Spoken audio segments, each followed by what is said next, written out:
የላሜህ ጥያቄ። ከኤልዳ በስተ ምስራቅ የኖድ ገጽታ ድርቅ ነው። ቃየል ግን እሷ ነው እየቆፈረ ያገኛትን ትንሽ ምርት ሲበላ ኖረ።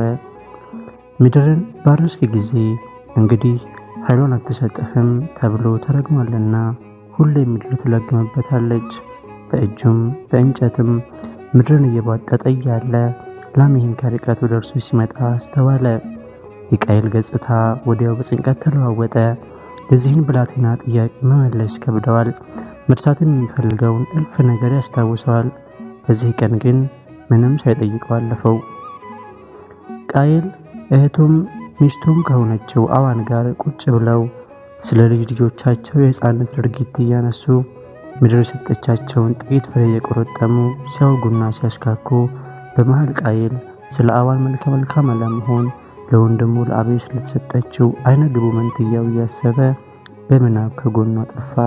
በዚያች ቀን የሆነው ይታየው ጀመር። አዳም የዕለት ጉርስ ፍለጋ ከመሬት ጋር ሲታገል ቆይቶ ወደ ቤቱ ሲመለስ እጅግ አስጨናቂ ነገር ገጠመው። ሔዋንን ካወቃት ቀን ጀምሮ ስሮቿ እንደ መጫኛ በሰውነቷ ላይ ተጋድመው ሰውነቷ በላብ ርሶ በስቃይ ስታጣጥር አይቷት አያውቅም። ወዲያው ግን እርግማኗ ትዝ አለው። በጸነስሽ ጊዜ ጭንቅሽን እጅግ አበዛዋለሁ፣ በጣር ትወልጃለሽ መባሏ ነበር። ስለዚህ አዳም ሊረዳት የሚችለው በመጨነቅ ብቻ ነበር። እንዳሁኑ ለአማላጅነት እንዳትጠራ ድንግል ማርያም የለች፣ አቡነ ገብረ መንፈስ ቅዱስ የሉ፣ ተክልያ ይባል ክርስቶስ ሰምራ ያን ጊዜ አልተወለደችም። ሔዋን በጭንቅ ምጡን ከመወጣት ሌላ አማራጭ አልነበራትም። እንደምንም ስትገላገል አዳም በደስታ ምጡን እርሺው ልጁን አይሽው ሳይላት አይቀርም። የቃየል መንትያ እጅግ መልከ መልካም ነበረች። የወንድሙ የአቤል መንትያ ደግሞ መልክ አልነበራትም። ለአቅመ አዳምና ለአቅመ ሔዋን ሲደርሱ ብዙ ተባዙ ምድርንም ሙሏት በተባለው መሰረት አዳም ልጆቹን ማጋባት አለበት። ጋብቻው ፍጹም ስጋዊ ዝምድና እንዳይሆን ከቃየል ጋር የተወለደችውን ለአቤል ከአቤል ጋር የተወለደችውን ለቃየል ሰጠ። የቃየል ቁጣ በወንድሙ ላይ ነደደ። ክፋትም ለመጀመሪያ ጊዜ በልቡ ተሸጎጠች። ቃየል የመሰጠውን ትዝታ ሳይቋጭ ከርቀት ወደ እርሱ ሲመጣ ያየው ላሜህ ደጁ ደረሰ። ከሚያንቀራጭጩት ጥሬውን አሲዛው ገና ከመቀመጫው ሳይደላደል ለአባቴ ለማቱሳኤል ብዙ ወንድሞች አሉት፣ አንተ ወንድም አለ? ላሜህ ቃየልን እየተመለከተ ጠየቀው። ቶሎ አልመለሰለትም። ቆይቶ የሚያላምጠውን ጥሬ ወደ አንድ ጉንጩ ሰበሰበና አለ አለው። ስሙ ማን ነው? ላሜህ በጉጉት ጠየቀ። ቃየል እንደምንም ሴት የሚል ቃል ወጣው። አቤል ከሞተ በኋላ እናቱ ሔዋን ሴትን ምትክ እንደወለደች ሰምቷል። ከኛ መንደር ራቅ ብላ ካለችው ኤልዳን የሚኖረው? ቃየል በአዎንታ ራሱን ነቀነቀ። ታዲያ ወንድም ከሆነ ለምን አይመጣም? ወይም እኛ ሄደን አንጠይቀውም? ላሜህ ሌላ ፈተና ለቃየል ያቀርባል። አዋን ፈጠን ብላ ላሜዬ ጥረህ ግረህ ብላ አይደለ ትእዛዙ፣ ሁላችንም ጊዜ የለንም አለችው። ለባሏ ጠንካራ መከላከያ በማምጣቷ ደስ እያላት ላሜህ ለአፍታ እንኳን ፋታ ሳይሰጣቸው እኔ የምለው ቃየል አንድ ወንድም ብቻ ነው ያለ በማለት ጥያቄ ይጀምራል። ቃየል እየጨነቀው አይ አንድ ሌላ አቤል የሚባለው ወንድምም ነበረኝ አለው። እሱስ የት ነው የሚኖረው? እንደ ሴት በኤልዳ ይኖራል ሲል ጠየቀ። አይኖርም፣ እንግዲህ በቃ አትጨቅጭቀኝ አለው በንዴት። ቃየል ቁስሉ ሲነካ ግንፍል ማለት ይጀምራል። ላሜህ እንደማኩረፍ እያለ ምን አለበት ብትነግረኝ፣ ታዲያ የት ነው የሚኖረው? ዘመዶቼ ማወቅ የለብኝም? እየተነጫነጨ ጥያቄውን ቀጠለ። ቃየል በረጅሙ ተንፍሶ ሞቷል አለ። በልቡ ላሜህን ጓደኞቹ ለጥያቄ እንዲጠሩት እየተመኘ ምን ሆኖ ለምን ሞተ? አባታችሁ አዳም እንኳን እኔ እንደተወለደው አካባቢ እንደሞተ ሰምቻለሁ። ወንድም ሀቤል ሳያረጅ ለምን ሞተ? ኦፋ ልጅ ነህ ላሜ ወሬኛቱ በማለት ገሰጸው። የላሜ ሙግት ግን ከዕለት ወደ ዕለት እየበረታ ሄደ።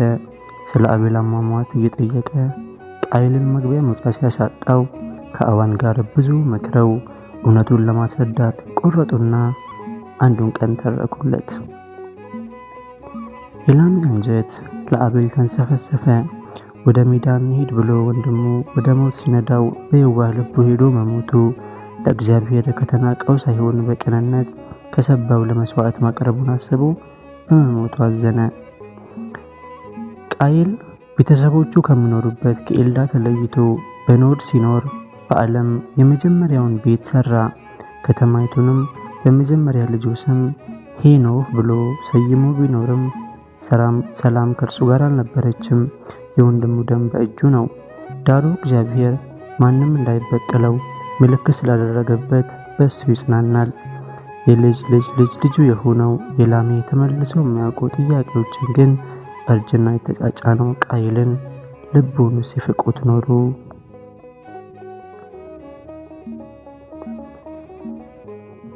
ሰሞኑን ደግሞ ከዘመዶች ሀገር ኤልዳ ካልወሰድኸኝ እያለ ወጥሮ ይዞታል። ምንጅላቴ ቃየል ሆይ ዛሬስ አንሄድም? ጥያቄ መጠየቅ የሚወደው ላሜ ጠየቀው።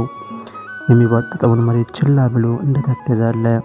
ለዚህ አድርቅ ብላቴና በአቤል ምክንያት ቤተሰቦቹ እንደማያስደርሱት በምን ቋንቋ ያስረዳው?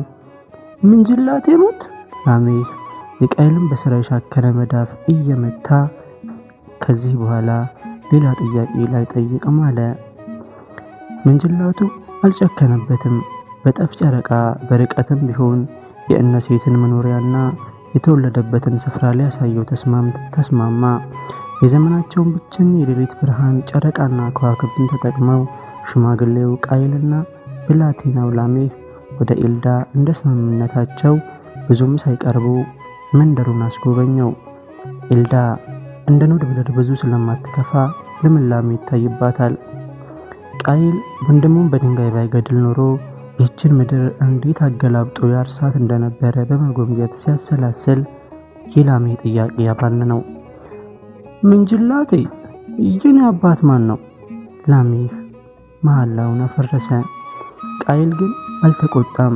ያለ ወትሮ ፈገግ እያለ ደግሞ የምትጠይቀው ብታታ የአባትህ ስም ትጠይቅ አለ ተገርሞ። አይ ጠፍቶኝ አይደለም፣ ዝም ብለህ መልስልኝ። ወደ ላይ አንጋጦ ቃየልን በተለማማጭ አይኖቹ አየው። ቃየል ገረምቶ ሳይለቀው ብላቴናውን ወደታች እያየ ማቱሳኤል አለው። የማቱሳኤል አባትስ? ሚኤል። የሚኤል አባትስ? ጋይዳድ። የጋይዳድ አባትስ? ሄኖህ። የሄኖህስ? እኔ ነኝ አለው። ላሜ ፊቱ በደስታ እየፈካ ያንተ አባትስ? ቃየል ወደ አዳም መቃብር ወሰደው። ለመሆኑ እናትስ?